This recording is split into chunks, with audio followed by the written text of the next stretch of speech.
Good morning, all. Good evening.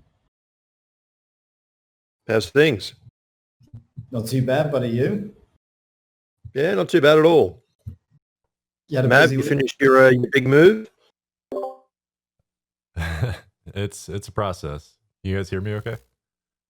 Yeah, coming in fine. All right, fantastic. Yeah, it's trying to start things off in the new year in a new direction. So we'll see where I end up, but yeah, just trying to make the best of it.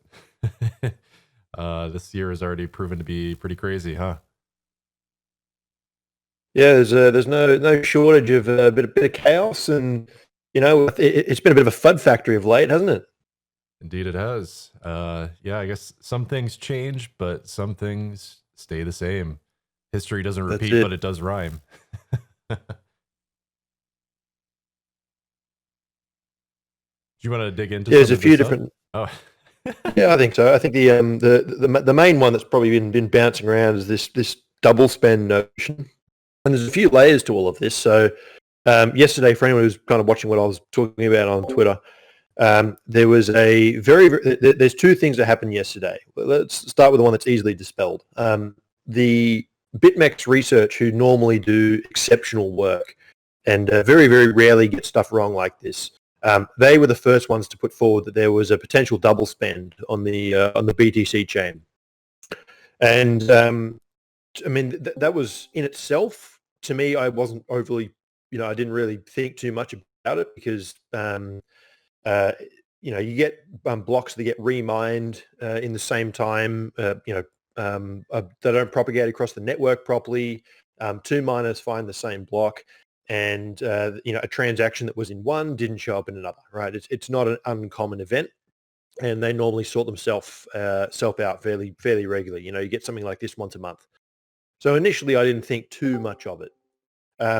Naturally, the crypto media saw the word double spend and BTC in the same sentence and went on an absolute tear, putting big blazing images of Bitcoin on fire and all sorts of things like that to justify that the network was dead, doomed, and, pack in your toys, it's all over. And, that's obviously leached out into mainstream media. Now mainstream media is saying that, Bitcoin has a critical flaw in the protocol and all. I mean, it's all just a bit ridiculous. So now what actually happened is somebody sent a transaction with a very low transaction fee, right, as you do. So that sat in the mempool from the 18th to the 19th. On the 19th, they put in a replace by free transaction. So they tried to basically spend the same coins but put additional fee into it to get it spent quicker. That was also in the mempool and got stuck. And then what happened is they put in a third replace by fee with an even higher fee. So they put a third transaction into the mempool. And by this time, the transaction fees had actually come down quite substantially. So he put in a transaction on the 18th, put in another one to replace on the 19th, and then put in a third one with the highest fee on the 20th. Now, that particular transaction, that set of transactions actually got mined in a natural reorg. So that happens when two miners find a block at the same time and only one of them can survive, right? So all the miners need to basically duke it out and they all start building on a chain, and then eventually one of them ends up with more work and the other one becomes what's called a stale block.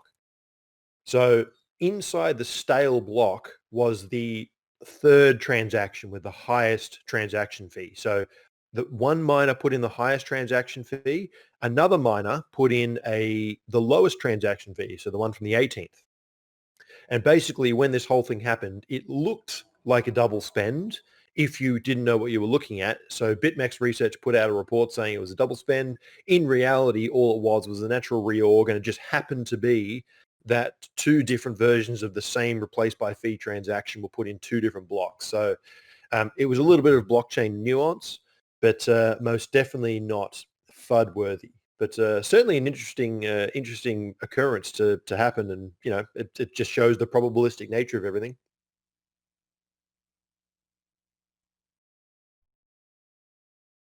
Yeah, I think what's important with some of these big FUD events, especially when they hit at critical moments like this, where the market's still trying to catch up and I guess take notice or take account of what's happened over the past couple months with Bitcoin's price and obviously a lot of tumultuous events going on in the world right now. It's during these moments that we have to kind of separate our feelings from the actual logical approach to this, the rational fact-based approach to this, and just look and say, yeah, nothing's really changed. Nothing has drastically affected or somehow compromised the circumstances in which has supported Bitcoin up to its all-time high, and subsequent events in the crypto space. I'm seeing the same thing right now with another big event, or sort of big source of FUD right now is around Janet Yellen, the newly appointed, or I think she was going through her Senate confirmation hearings yesterday, to be the Treasury Secretary. And if you guys remember, I was talking about her about a month or so ago when she was announced the pick by the Biden administration to be the Treasury Secretary, and how that's bullish because between her and Jerome Powell as the Fed chair, they're very dovish. They're very, they just look at how much money can we print to make the problems go away is their approach, more or less. And so that, I think, is on an aggregate much more bullish than her making comments saying that, well, we need to step in and, Bitcoin and cryptocurrencies are a source of illicit activity, money laundering, and things of that sort. If you go back 6 years to when Janet Yellen was the Fed chair, here, I'll post this in chat right now. You can watch this 1 minute and 30-second nice abbreviated video where she herself talks about how the Fed has no authority to regulate Bitcoin, no authority to come in and dictate how the regulations of sort. It's the purview of Congress and the legislative branch of the federal government here in the U.S. So here, once again, we have another source of FUD that this is Janet Yellen's opinion, and it's being taken as fact. Oh no, the U.S. government is coming after Bitcoin. It's going to regulate, somehow come after it like it did Ripple or something like that. And that's just not the case. Biden, one of his first actions in office was to put a freeze on the recent FinCEN regulations regarding the unhosted crypto wallets that was put in. Oh no, I can't. I'm not getting the feedback, or I can't listen to myself right now. So I don't know if that's happening. It's clear now. Okay, cool.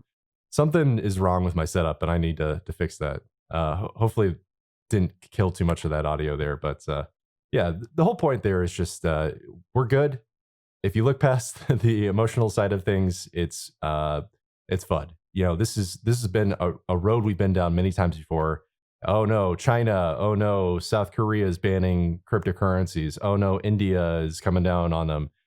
We've been down this road before. We've been down this sort of like overrepresented, just like facts versus fiction on things. And more often than not, it is hot air and just noise. And we should be, pretty resilient to this and see this as an opportunity rather than, oh no, the sky is falling. So we have to look at big picture here, and we have to take a larger approach. Yeah, we've pretty much had the. If any of you who know Nick Carter, he was the designer of the Bitcoin FUD dice, and it's just about time to whip out the Bitcoin FUD dice, because in the last month we've seen we've seen noise about China banning Bitcoin. We've seen Tether FUD. We've seen Bitcoin boils the oceans and is killing everyone's electricity. We've seen it's used by criminals. We've seen Congress wants to ban it because it's used for drug trade. All this kind of stuff. Like we have absolutely been here before, seen this all play out over and over again, and almost all of it is absolutely baseless FUD, really. And this is the thing. Bitcoin is such an amazing. It's not only it's a technology and it's a monetary asset and it's a network and all of these things. But you really do need to be a bit of a polymath to understand all the different nuanced layers to it. Like my favorite is actually the Bitcoin energy debate, because that's going to be coming up very soon. And, a lot of it is propagated by people who, it's in their best interest for proof of work to die, right? AKA proof of stake people. And the nature of the beast is that, with Bitcoin energy, miners are incentivized to seek out the cheapest, lowest cost power that exists. And, where is the cheapest, lowest cost power that exists? Well, it comes from the sun, or it's someone who built a massive hydroelectric dam that is completely over and above what they needed, and they need to let out water to produce no electricity, which is essentially what they have going on in China. So, that is why the mining is there, is because they overbuilt stacks of hydroelectric dams, which are renewable in themselves, and the power goes to zero anyway. It's not getting used. So it's literally stranded, wasted power. So, it's not boiling the ocean. It's using energy that would otherwise not be there. When we look at the FUD regarding, it's used in illicit transactions, and it's used for, money laundering and criminals. Let's ignore the fact that money laundering and criminals have existed a long time before Bitcoin. And the primary mechanism that they use is not going to be a permanent, public, immutable ledger. It's going to be cash, right? Like the number one thing that they use is going to be cash. And anyone who uses Bitcoin as their primary medium of exchange for illicit activity is mad, right? They are literally leaving a permanent footprint on the blockchain forever. It's a really bad idea. And, there's been a number of studies that I think Chainalysis even did, right? Chainalysis it's in their best interest to try and report that there is a whole lot of illicit activity, right? The government wants to pay Chainalysis to find the bad guys. So if Chainalysis does a study looking at what percentage of the Bitcoin network is used for illicit transactions, it is in their best interest to report the highest possible number. If there's any possibility that it's a criminal, yes, definitely is, right? Let's make sure that, let's give a higher probability. They are saying that it's like less than 1%. It's like 0.05% of all transaction history is illicit. And I'm positive if you did the same study, if you could, for cash, you would get a far higher number than 0.5 being used for illicit activity, not to mention the amount of money laundering that requires banks to be involved. So, all of this FUD it is essentially baseless on almost all fronts. The crazy one that's going around at the moment is the Tether FUD, which everyone will have different opinions on, but my general view is that when you look at, in 2017, I was most definitely a Tether skeptic. But there's a few things that, to me, is basically how I've constructed my argument, that I really don't think Tether is that much of a thing to be worried about. The first one, and the most simple one, is that some of the smartest people in this industry who have done the research, the Nick Carters of the world, are quite unconcerned with it. They are quite pleased that it's doing what it's supposed to do, and that's it. The other one is, normally when you have a Ponzi scheme or some kind of scam system that relies on continuous pumping of money in and, has a risk of insolvency, that will normally go bust, right? It's very, very, very, very uncommon for a major Ponzi scheme scam to survive an 80% drawdown in the asset that they're supposedly supporting. Well, Bitcoin went through an 80% drawdown, and Tether was all the FUD back in 2017, and it still exists as it was and is doing exactly what it was. So to me, that's saying that, the fact that it survived an 80% drawdown without imploding like BitConnect is telling, right? It's very, very rare for a scam to survive something like that. You've also got there's one study that everyone points to say, see, printing of Tether is correlated with Bitcoin's price. And there's about 10 studies that say, no, it isn't, right? So there's one study that says that it is correlated. There's 10 separate studies that say, no, it isn't. And when we actually look at the mechanics of things, Tether is essentially used for two different mechanisms. One is it's the reserve asset for crypto exchanges that do not have banking infrastructure, like Binance. So Binance uses Tether because it does not have access to fiat on-ramps. So it uses it as its trading pair, and various other offshore exchanges. And the other one is people holding Tether as if it was a euro dollar, right? So just a dollar outside the United States system. If you're in Asia, or if you're in Africa, or if you're in Europe even, you can't get access to US dollars very easily. And, I know that the easiest way to get access to US dollar exposure is actually just to buy Tether. So there are people who hold it for its USD-ness, right? They hold it for the fact that it is representative of a US dollar. And my final thing that tells me that Tether FUD is largely baseless is it's been around for, what is it, since, in fact, I don't even know when it launched, but it's been around for a number of years, 5 years or so. And it has pretty much held its peg 1-to-1 and has exploded to become the number one stablecoin. So basically by saying that, and no other stablecoin, even though we have plenty of other options, we have USDC and we have all these other variants of it, none of them are even remotely close to the scale at which Tether is. So the market is pricing it at 1-to-1, and there are big institutions who consistently come out and say, yeah, we exchange US dollars for Tether and vice versa all the time. So everyone who says that it's not backed for dollars and it can't be redeemed is doesn't understand what they're talking about, because we literally do exchange it all the time. So when you have all of these bits of the puzzle kind of fit into the same mix, to me, it's telling me that, the market is unconcerned with Tether FUD. If Tether FUD existed, then USDC would have taken over. If Tether FUD existed, it wouldn't be holding the peg 1-to-1 for multiple years and through both ups and downs. So, I think that's probably my general constructed argument, is that it can be redeemed, that smart people have looked into it and are not concerned. The market doesn't seem to care, and it manages to survive an 80% drawdown. So when you put all that together, I think Tether FUD is just another baseless argument on many of these fronts. And even if Tether did implode, it's probably going to kill altcoins far more than it's going to kill Bitcoin, because anyone who wants to escape out of, if they're holding Tether value, where is that value going to flow? Well, it's probably going to flow into the biggest, most liquid, most reserve, highest trading volume, trading pair asset. It's going to be Bitcoin. So Bitcoin will then just reassume its role as, and I would actually expect that if Tether imploded, Bitcoin would probably actually get an initial bump in price as people just poured out of Tether into BTC. We're talking about a $25 billion asset that's trying to pump a $750 billion asset. One of those assets is far larger, right? You can't pump a $750 billion asset with a $25 billion asset. It doesn't really work that way. So, that's my general view of the Tether situation. It's my general view of most of these FUD items. I think that the regulatory FUD is going to be the main theme for the coming year. And, the reality is we don't know what's going to come. We know the general direction. They're going to try and control it and clamp down on it for control reasons, not necessarily because it's used by criminals, because the data suggests that it's not used by criminals. But, either the regulators are relatively uninformed, or they're trying to push through their own agenda because they understand the threat and they want to control it.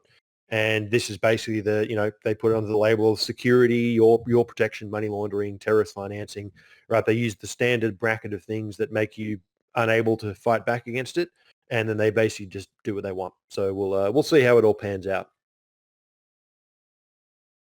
Talking about FUD, did you see some good news? Did you see that BlackRock are looking at investing in Bitcoin? I did see that. And you know what? This is how I know that I didn't even click on the headline, right? It was just another, it's more or less just another expected move by big players who are going to increasingly become, I think this is going to be standard news. And it's almost as if I was unfazed by it, because it's not really surprising anymore, which is a good sign, right? That's a pretty positive sign for the asset class. Pretty good, isn't it? I mean, they've got, I think, 8.7 trillion or something under management, and, quite a large percentage of the world GDP, haven't they? Do you mean that they're sort of like, they trade with? So pretty, Is it Bitcoin only? I think so. Yeah. Just, Yeah. I would imagine so anyway. Do you mean all the big ones are really only going to go for Bitcoin, aren't they? But at least they're even the safer Bitcoin gets is the more that you get the BlackRocks in there and stuff like that. Do you mean, the pensions and the things? It's pretty safe as it is, but it's even more, that argument will go away even quicker with, governments won't allow Bitcoin when you've got BlackRock sort of invested in it. Do you mean? So Yeah. it's pretty cool. And this is something that I think everyone should be just conscious of in the BTC versus alt trade. So in general, what we're seeing fairly consistently, if you look at grayscale inflows, And actually, we just did, Nino and I just did a podcast with David Puel from, the On-Chain Metrics. And it was a great conversation. I'll process that today along with last week's recording. So bear in mind, I'll get that out today. Anyway, David was talking about the black hole that is, the grayscale. Soon an ETF of some form will come out. Some of the, BlackRock and these various other things. And what we're basically seeing is there is no other interest in any other asset except BTC, right? So basically it's taken us 12 years to convince the world, the institutional world, that Bitcoin is not a scam and not a Ponzi scheme, right? So it's taken us 12 years to convince them that it's not a scam.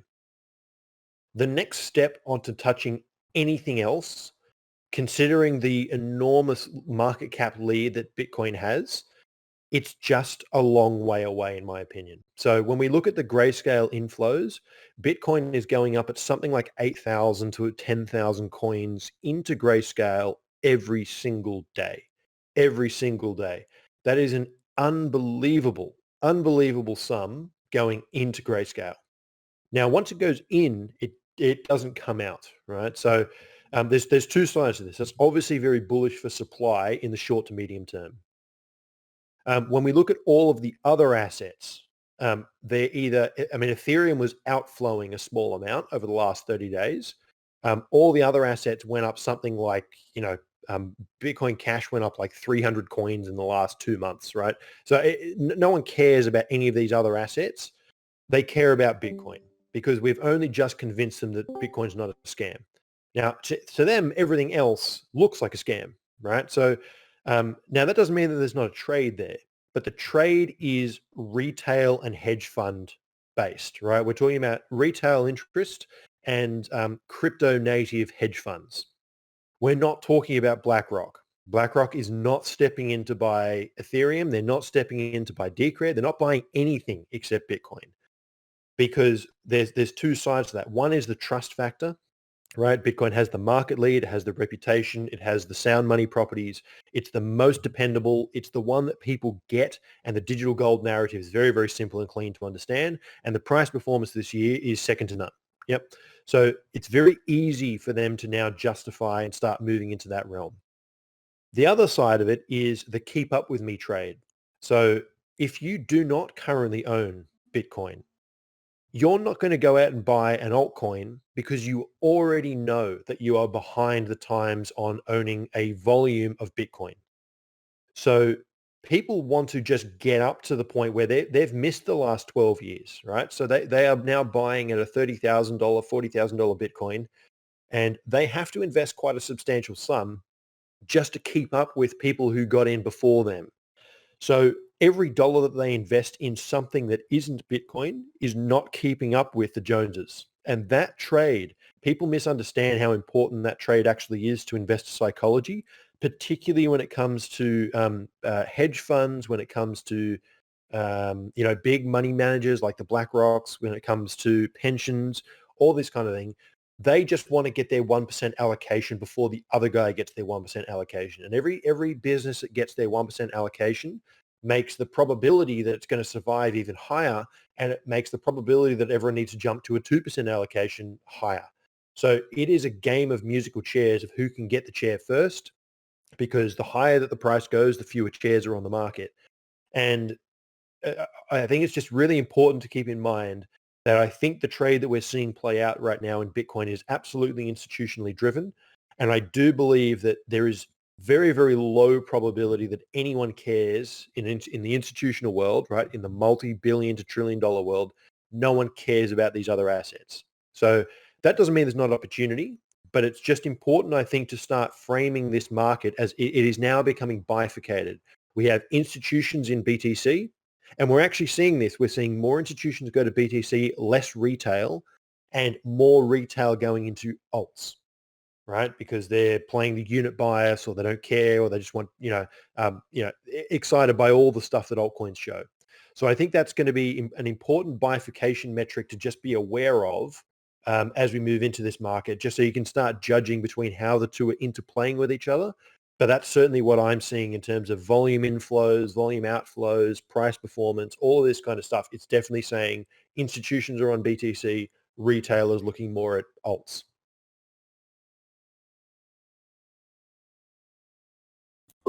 On that note though, Checkmate, Decred still does look very good compared to the BTC pair, doesn't it? It still looks like it's about to have another leg up, personally.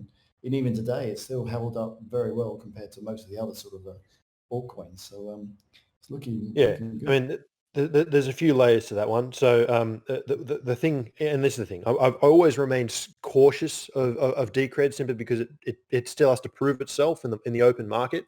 The two things that do concern me about it is that one, is on low volume. So essentially it doesn't have the trading volume that it needs to really justify its existence yet.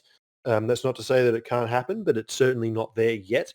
And the other thing is that there is basically the rally at the moment is being supported very, very largely by whales on the decks. So basically they've got massive BTC buy orders in place and on DCR decks. Whenever somebody goes to sell it on the open market, there then becomes an arbitrage trade. So they basically set a price floor. You get someone who goes, hey, there's an arb there. They buy coins on Binance, withdraw them. So that pulls coins off the books, sell them to the whales for a profit, immediately lock in that spread. And that provides less coins on the sell side, and it also consumes supply. So it's actually the whales are no question. Now let's not kid ourselves here. This is how this market works, right? Bitcoin is different. Everything else, this is how these markets work, right? Maybe Ethereum is the only coin that's probably got enough other interest from hedge funds and retail and DeFi and all this kind of stuff and trading volume and things to justify that not being the case. But pretty much everything below the top three, coins go where whales want coins to go. So it still needs now. That's not to say that by doing what they're doing, that's how you generate interest, right? I'm getting messages from people who have no idea that I'm Checkmate, asking me about this Decred thing, saying, "Hey, this looks like a better Bitcoin. Looks really cool. It's got good security. Blah blah blah." But just be aware of the market mechanics that it does remain on low volume, and it's essentially whales putting in that price floor, which is not a bad thing because that is how these markets work. And number go up is how people get attention and find the project. And the more that number goes up, the more people end up caring. And that's basically the game that's being played right now. So just keep that in the back of your mind. But at the same time, though, the ticket price has gone through the roof recently, hasn't it? To an all-time high of we had about 210 or 12 or something like that. So that must mean that the people who are buying it are buying tickets with it, surely. Oh yeah. So there's no question that the whales are legitimate buyers, right? Because and that's the thing. So I say all of this because I remain, whilst as my conviction is very, very high in the DCR project, I'm still very, very conscious of its low trading volume. And I'm very conscious that if the whales disappeared, we'd probably crater back down to the lows, right? So I'm just trying to tamper expectations. So at least you understand what I believe is the fundamentals going on. Nevertheless, right, even with that all said, we do have tickets at all-time high. We have amounts staked at all-time high. We have coin mixing at all-time high. We have on-chain transaction volume at all-time high. Pretty much every hash rate is like 10% or 20% below all-time high. So, all the metrics on chain are extremely bullish, right? There's no question about that. What we need is a retail-driven frenzy and desire to want to hold it. And in particular, we actually need to fire up the Asian market because that's where you get a whole lot of speculation and frothiness. So what I think it actually needs is probably another strong leg up, and that will bring a whole lot more retail focused and all that stuff coming in. So, it's all bullish overall. What we need is that next leg of number go up to really compete with all the other VC backed coins that have market makers that can push price around and so on and so forth. Interesting. It's certainly it's outperforming the rest of the market, which is good. Yeah, no, it's doing very, very well. And but interestingly, I was listening to an interview with Raoul Powell and Ari Powell or Ari Powell. Oh yeah. And I think he's a secret Decred bull, because he mentioned Decred twice. I mean, he didn't go into detail of it, but he actually sort of in the interview, he only mentioned a few, coins, but he was just saying, how he got into it, and he just sort of into crypto and stuff. And he mentioned that he was in the Decred airdrop, and then he mentioned Decred's name again another time later when he was sort of talking about certain things. And I mean, because I think he sort of runs a fund, and they sort of do purchase altcoins outside outside the top 10 even, and he was saying, the top 100, 80% of it trash, do you mean? But he said he could find about 20 good projects that are in there, do you mean? So I do think, I don't know if you've come across any of his Twitter tweets or anything, if he's ever mentioned it before, but I think he's definitely a bit of a Decred bull on the quiet there. There's a lot of people who are, to be honest. There's a lot of even Bitcoin maximalists who will never say it in the real world, but most definitely are in the in reality. So I mean, that's the thing, right? There's probably three projects that essentially retain the cypherpunk ethos, and that is Bitcoin, Decred, and Monero. They're kind of the three that really, in my view, understand the limitations of sound money on chain, and have essentially designed their networks to be resilient for the long term, using the correct fundamentals for a sound money play. So I do not see any of these smart contract chains as monetary assets. I see them as basically venture capitalist type plays, right? They're software systems, they're distribution networks, they're all this kind of stuff, but they're not money. That's my personal view, because I just don't think that you have the same assurance of the ledger security, stability, reliability, all of these things, right? I just don't want my money, if we're going to move to a monetary standard on chain, the last thing that I want is for some kind of consensus hard fork to come in, or accidentally come in, as we saw with Ethereum a couple of months back, and the network to become unstable, and then everyone's money just collapses because the system had a flaw in it. I just don't believe, and that's what Lynn Olden, if any of you read her report on Ethereum recently, which is pretty good, that's basically her justification. It's saying, look, when I look at the risk to the protocol of Ethereum that's continuously moving, it's not a finished product yet. It's still being tampered with and changed and whatever, and that's fine. If you look at it as a technology play, that's great, right? Keep evolving, keep changing, keep finding what your niche is. But you're not this foundation of money. You can be a side chain for financial applications, fine, but you can't be money and be evolving and changing the base layer all the time, because people don't have assurance of what it is. This is why gold was money for forever, is because it was predictable, it was stable, it never changed, it never rusted, it never deteriorated, it didn't do anything, it just was stability. And that, I think, is really, really important. And there's very few chains who take that option because it doesn't sell, right? It's not very marketable. It's not very exciting, right? Everyone says Bitcoin's boring old pet rock technology, but I'll tell you what, it's still holding a 10 times market cap increase over the next competitor, and it has done so for 10 years. And essentially the thing has been unchanging, and that's just fine, right? That's what I'm literally buying into, is the unchangingness of it. So there is two different designs to the base layer and all of that. Exactly.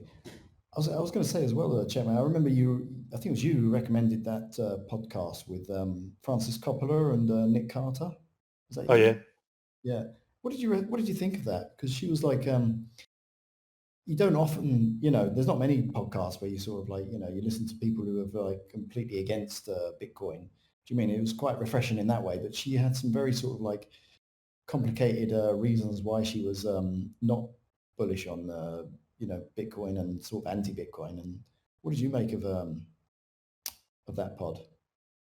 Yeah, it is interesting, and I think there's an important distinction to be made in how you frame up not only this space, but the role of these different assets. So if I was to boil down what I recall her position is, and I've heard this from a number of different economists and people who look at this kind of thing. Basically, if we so she had 2 points. One I kind of agree with, which is where she said that that there is no moral high ground for buying Bitcoin. It doesn't make you a better person than anyone else, and I tend to agree with that. But I would also probably reframe that and say, well, the current fiat system is probably not the most fair and honest system in the world. So there is it goes both ways. The other argument is that if we were to go back to a sound money standard, that it would essentially break society because you would have governments who would be incapable of spending.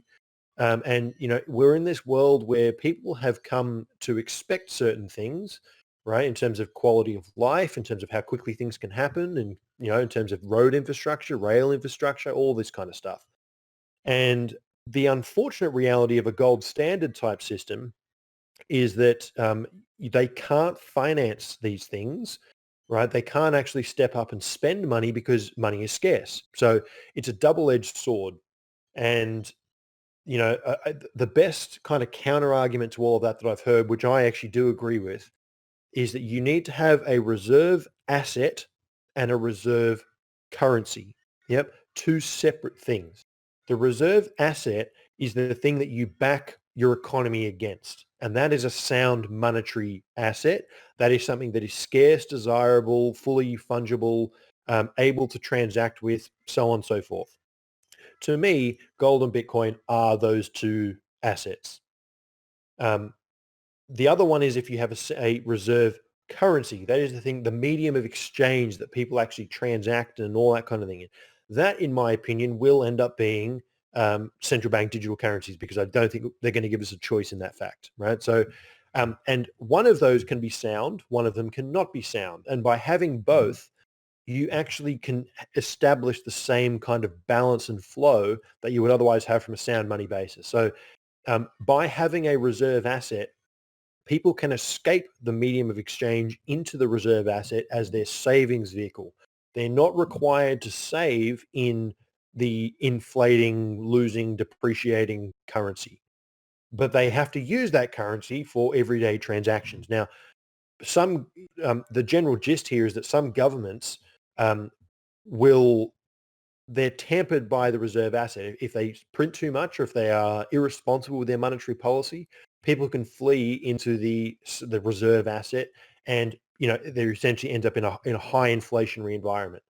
So then what they can do is they can stop that printing process. And I mean, look, where this all goes is very, very big picture, but it could go down the MMT path. But my view is that you do need to separate store of value from medium of exchange in the modern society.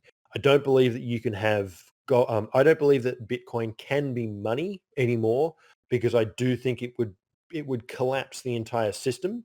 I think to be honest, the probability of collapsing the entire system, no matter what we do, is pretty high. But I think if we went to a sound money standard, quality of life would probably deteriorate, in my view. However, if we move to a sound money reserve asset with an inflationary currency, it will probably be the most likely outcome, but B, probably the best natural deleveraging process that we're going to get. It's probably about as good as it's going to get. That's interesting, yeah, because I haven't sort of heard that argument from that sort of angle before. Do you mean much on many podcasts? And because most of the people that I do listen to, and they're sort of like, they're saying similar to you that if we did go to a sort of hard money sort of standards, it would be mass deflation. Property prices, all assets would have to be massively, downgraded and deflated by about 85, 90%. Do you mean? So it wouldn't be a pretty picture. Do you mean? So Correct. But yeah, that combination of the two, it sort of makes a lot of sense to me. I mean, it does make sense, right? It's yin and yang. You need one that's inflationary, one that's deflationary, and the two of them balance each other in ideally in all scenarios. Yeah, exactly. Yeah. But it was interesting because that was one of the points, like you mentioned, of Frances Coppola when she was saying she didn't think that Bitcoin was morally better than sort of fiat currency. Do you mean? But I was, when they were talking about that, her and Nick, and I was thinking, but the trouble is with fiat currency, because every time they print, they devalue people's wages. they give everyone a wage devaluation. Do you know what I mean? And so Yeah. that, to me, Bitcoin is morally better. Do you know what I mean? For even I think that. what her point is that money has no morality attached to it. Which it's a tricky one because you're starting to combine two different concepts, right? The question is, what is money? And it's the thing that we all come to agreement as our system of exchange, of storing value, of all these kind of things. I think it is interesting when you split the two and you split the medium of exchange from the store of value and you have them as two separate assets. I think that changes the reality, but I don't think that there's any morality necessarily in money, although the counter argument to that is that there potentially is more morality assigned to fiat currency because we are obligated, right? It's not free market selected. It is obligated for us to use it by our government structures. So you don't really have a choice. And in that instance, there has to be a moral decision somewhere in that tree. So I would tend to agree that there's probably more morality associated intrinsically with fiat currency, and something like Bitcoin or gold, which are free market selected. I would probably say that there is far less morality assigned to it. But I think what Francis is probably reacting to, and to be fair, rightfully so, the religious zealots on Twitter who, will tell everyone that they're, scum for not buying Bitcoin. And, obviously that is those zealots getting everything completely wrong and just, getting super religious about the whole thing, which is most definitely a characteristic of this space in particular. Exactly. I think no one likes that one really. Do you mean? Yeah. There's always nasty parts of this this scene, but hopefully it does seem a little bit more mature this time around, though, don't you think? I don't know, man, because my brother's been buying Bitcoin on, my suggestion for some time now. He's younger than me, but he's got a bunch of friends who are the perfect example of people who are going to get wrecked at the top and ride absolute bags of shit all the way to the bottom. And some of the messages that he relays back to me, in fact, I'm literally looking at one before I jumped in this call. Altcoin trading groups that are full of people who are saying that Craig Wright is Satoshi, that the crypto called Quant drives the market, like all sorts of just complete insanity. Um, I think that perhaps we've just done a better job at filtering down the people that we observe in the wild. And furthermore, I think if we had this same conversation in 6 months' time, I think we would be saying what an absolute chaos and how insane the market is getting from a common sense perspective. So I think it only devolves from here. I don't think it improves. I think we're always going to get those sort of like, the Lambo sort of quick get rich sort of quick people. But there is, I think this time around, there's a lot more sort of decent podcasts to listen to. You got Real Vision. You got a lot of sensible sort of, mature people. A lot of people who have been in the money finance industry and the institutions. So getting a lot more intelligent conversation going along, which is great, isn't it? I mean, lots of great stuff for us to dive into. Do you mean?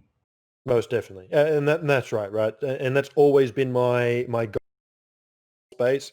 I look at how many super smart people are entering this market and how many people have super high conviction. And that only adds, you find the smartest people in the room, you try and debunk their arguments. When you can't debunk their arguments, then it's pretty positive. So that's always been my guiding principle in this whole space. Yeah, and let's be honest, I can't believe how small the market, the total market cap still is of all this. As in, do you know what I mean? There's still loads of scope to grow, isn't there? And there's still loads of interesting stuff to come out of crypto one way or another. Do you mean? And a lot of failures along the way, but it's the way. It's definitely the future. And I can't believe there's only a trillion, 1 trillion market cap when you look at all the other sort of assets and things out there. That it could be disrupting. It's amazing. Yeah, I mean the scope of what this industry is going to change is remarkable, right? It's almost on the scale of the internet, if not larger than the scale of the internet, because it's creating monetary value, and there is no limits, there's no physical constraints. It allows people to build, whether it's businesses, whether it's you know remittance payments, the whole lot, storing value outside the system. Like it solves real problems that are global, and it's solving it at the exact time that we need these things. And if you look at what Jeff Booth is saying, it's the exact right momentum, or having a deflationary currency during a deflationary environment is exactly what we need, right? It is the balance to the force that we've been missing for a very, very long time. So, I think the attention on it is only going to grow. There will be a huge amount of misallocated capital because, we have an altcoin space that is, 99% junk in a world where money is also junk. So the misallocation of capital that's going to occur is going to be significant. But naturally, we're going to get forest fires that come through on a regular basis. This has been my general view, is that holding most alts through whenever we top, whenever we blow off and we have our bear market, I think that Bitcoin will perform vastly superior. I mean, it always does, but I think it will perform markedly more better than all altcoins. I wouldn't want to hold any altcoins almost through the next bear market, because I think that the market will just punish all misallocation of capital. And because there will be a lot of misallocation of capital, both because of retail fever, because of cheap money, because of all the things that's going on in the world right now. My general view is that alts will get absolutely smoked relative to both US dollars and to BTC itself. I agree, but what about Decred though? Would you hold that I through mean, the bear so market? I probably will. I'll probably liquidate some towards the top just to realize some of the gains. But you have to remember that my cost basis for DCR is very different, because I essentially spend my time for it rather than investing dollars for it. So my cost basis calculation is very different. In many ways, it's in inverted commas free. Um, so my cost basis and my perspective on it is skewed, which is why I remain, I try to give you my most honest view on the liquidity and the potential of it. But look, I probably will not be selling. I'm talking about selling maybe like 10%, 15% of what I hold. On the way up. I certainly won't be liquidating the lion's share of it, because it's essentially got a zero cost basis. And my view of the thing is that long term, it's a 0 to 1 bet, right? It either goes to $10,000 or it goes to zero, right? I don't see that there's going to be too much in between those two. And, obviously that risk to reward is fairly significant for as a side bet. Yeah, I totally agree. And but talking about realized gains and unrealized gains, did you see maybe Matt, if he was talking about Janet Yellen earlier? Do you see that she's talking about wanting to tax you yearly on your unrealized capital gains? That'd be an absolute nightmare. Yeah, I'm gonna have to keep this brief because there's something wrong with my audio, and I'm sorry if it's buzzing right now. But yeah, I think what's clear is that she is trying to, I guess, justify her existence right now, and is trying to say, hey, we're gonna come in and we're gonna we're gonna show Wall Street who's boss, and we're gonna clamp down on all those illicit activities with Bitcoin, because even though cash is primarily used for those sorts of things, it sounds good on paper. That's what she's doing right now. She's trying. She's in Congress, trying to get her confirmation approved, and she's basically just paint by numbers. Here are some things that sound good, are probably not even possible or feasible, or geez, yeah, I can't even imagine what that would look like, but it would be like you said, a nightmare.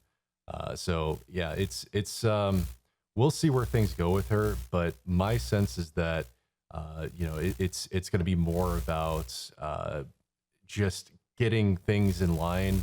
But it's really, I think the market right now, speculation is the name of the game. Okay, so it's all about asymmetric risk. It's all about those sort of assets that are very likely not going to zero. Bitcoin is definitely one of them. And yeah, I agree with a lot of things you guys brought up during this call, especially in terms of maturity, but also where does it go from here? How does it translate to altcoins or anything like that? I think Bitcoin, we saw this in 2017. Bitcoin got so big so fast that it had nothing to do but sort of lift the tide of all boats. And so we will see some of that bleed into some of the large caps. But I think the other direction things can go is into digital assets, securities, things of that sort. As those start to get better regulated and defined, I think there's going to be real potential in that direction as well. And yeah, I think it's a very clear. It's very clear to me that it's all about how can we make the best of what's going on right now in terms of the directionality things are going, because bonds are not doing anything. Uh, Dividend stocks are not really giving off anything noteworthy or mentionable. Savings accounts are definitely not anything worth writing home about. It's all about how can we set ourselves up for success in this new environment, this new investing reality that we're finding ourselves in. And so that's why we'll continue to see things. There's some indications of bubble. Things are unstable right now, but the overall directionality of assets like Bitcoin and speculative assets such as tech stocks and things of that sort, that's where the market's going right now. That's what's going to be moving in 2021, at least for the foreseeable future. So it's we're going to have more of this. We're going to have more days like today where people are unsure of what's going on. But overall, I think it's pretty clear to me that this is what's going to define at least a trend in 2021. So it's going to be bumpy, but it's going to be overall positive. Yeah, and I think with the unrealized gains, how you would actually implement that is just beyond me. I think it would essentially implode the financial system. So, and let's just consider the incentives. There's no chance that anyone in Wall Street is going to say okay to that. And there's a pretty big amount of money floating around in Wall Street, right? And we all know that the unfortunate reality of our world is that those incentives are usually a bit bigger than the government. And I think the probability of that coming in is fairly low. They are going to be scratching around. There is going to be tax reform around the world because there's, we're in this interesting transitional period where up until now, yes, government debt has been blowing out, but essentially there's been, I would say, relative conservatism. And I say relative, how do I even frame this? Relative to what I think we're about to see. Generally, governments didn't want to go into debt. Now they're in a world where they're forced to go into just extreme debt. And there's going to be two different sides to this, right? One is to go down the full MMT path and essentially, just use the printing press as part of the way forward. The other option is that, in some countries will test both of these theories. The other one is to become even increasingly frugal and go down the path of austerity. And that would essentially mean taxing far higher. And I think that essentially taxes are going to be changing, and it's going to be changing in the upper brackets rather than the lower brackets. And I think the important distinction here is where they draw the line between upper and lower brackets, because in general, the higher up you are, the more you can afford to pay for accountants to avoid these things. And almost invariably, if you're in the middle class, which generally is the bulk of people, you end up paying for everything because you don't have the accountants and the enough money to avoid the system, but you also have enough money that they set the bar below you and you end up having to front the bill. So this is generally how things play out, but there is going to be changes to taxes. They are going to be trying to, find ways to mitigate deficit. And we're going to go through this transition period where we've gone from a period of relative conservatism to a period where it's going to be far more fiscal spending and far more government-led expenditure. And the end goal of that is probably actually to tax less and to print more. But there's going to be a transition period where they try to print more and tax more, and it'll be both, right? To finance the printing, they're going to tax more. So they're going to go through a number of different iterations of trying to work out how they do all of this. And, again, I'm not a tax lawyer. I don't understand how it all fits together, but we are most definitely in a period of transition, and governments are trying to work out the new paradigm and how the whole world actually functions now, because it is, in general, it's quite different to what they're used to overall. So it will be dynamic moving forward, I suggest. Yeah, no, because I mean, the tax situation is, complicated and painful enough as it is. I mean, like we were talking about the other day, even with like adding liquidity or farming, all of that creates a taxable event. So, really with the gas fees and the taxable events, it's hardly profitable. Do you mean it wouldn't not even worth your while? You're probably going to lose money. Do you know what I mean? So they're sort of really stifling sort of innovation with their sort of tax regulations. It is. Do you mean? So adding more complicated stuff on top of that would be a bit really sad, wouldn't it? Yeah, and look, just to touch base on that, again, it's going to vary by jurisdiction, and I'm by no means an expert, but from listening to many of the people who are tax authorities, for particularly, there's I think it's called Token Tax as a business that's set up particularly to do crypto taxes, right? It's one of these apps that you can use, and they're fairly active on Twitter to help people understand what is and isn't taxable events. And their general view is that every single time you use an Ethereum smart contract, with MakerDAO being one of the few exceptions, you are transferring if you put ETH and wrapped Bitcoin into a Uniswap liquidity pool, for example, you are transferring ETH and BTC into for a liquidity pool token. You have now exchanged wrapped Bitcoin and ETH for a new token. You have just incurred a taxable event. So you have to pay tax based on when you bought the ETH, when you bought the wrapped Bitcoin, you've just sold them and you've sold them for a liquidity pool token. Compound Finance and Aave are the same. When you put an asset into Compound, you are exchanging your asset for a tokenized version of that asset that is interest yielding.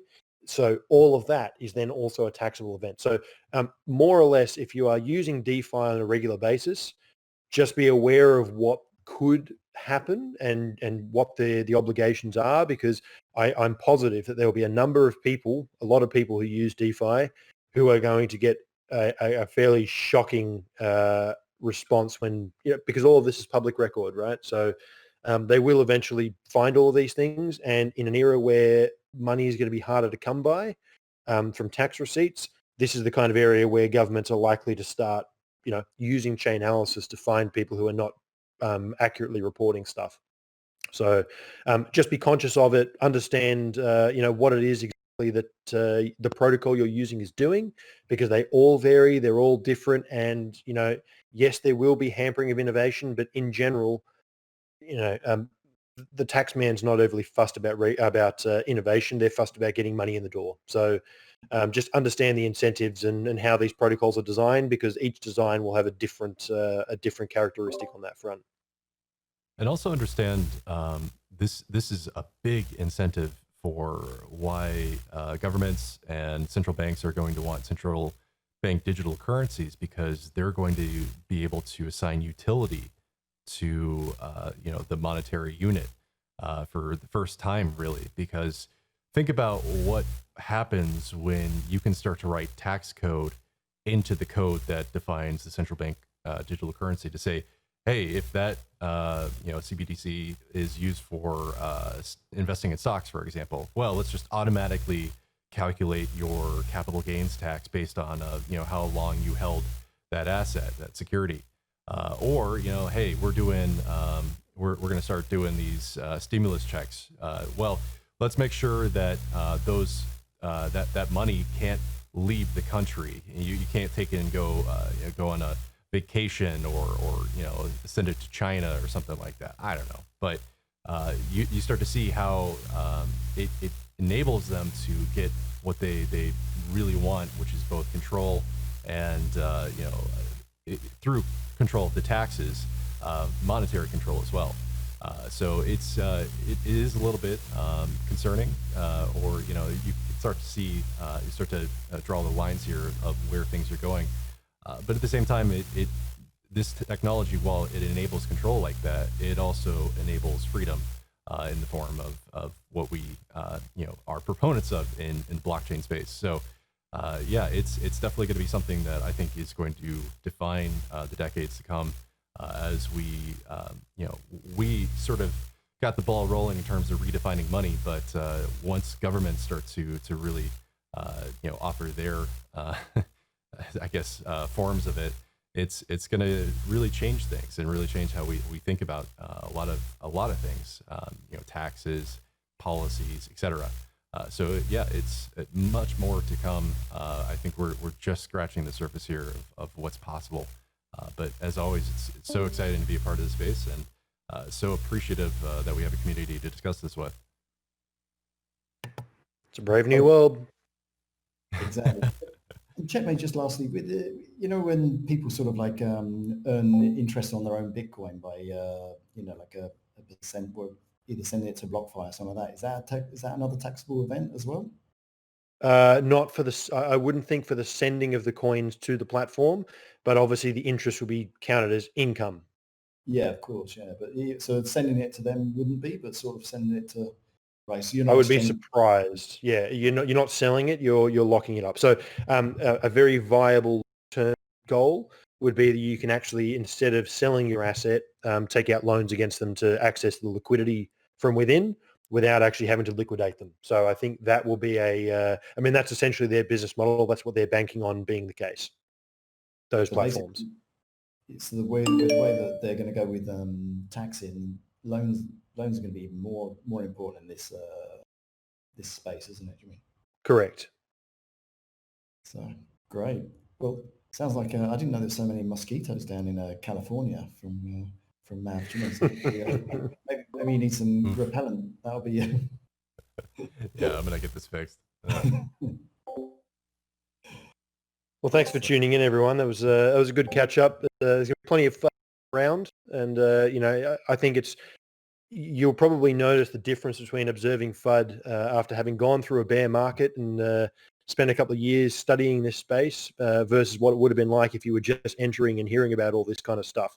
Right? You would take it as face value, and the chaos would ensue. But this is how you build conviction, and it's much easier to have conviction when you were buying at 10,000 than it is to be buying at your first coin at 40,000, seeing the FUD kick in, and then losing 25% of your value. So this is what experience does. Great stuff. Thank you very much, guys. Good to speak to you. Thank you guys. And we'll talk next week. But as always, have a great rest of your week, and hope you're doing well. And welcome to the new year. Hopefully things turn around by next week, but we'll see. Cheers, guys. Have a good one. Cheers.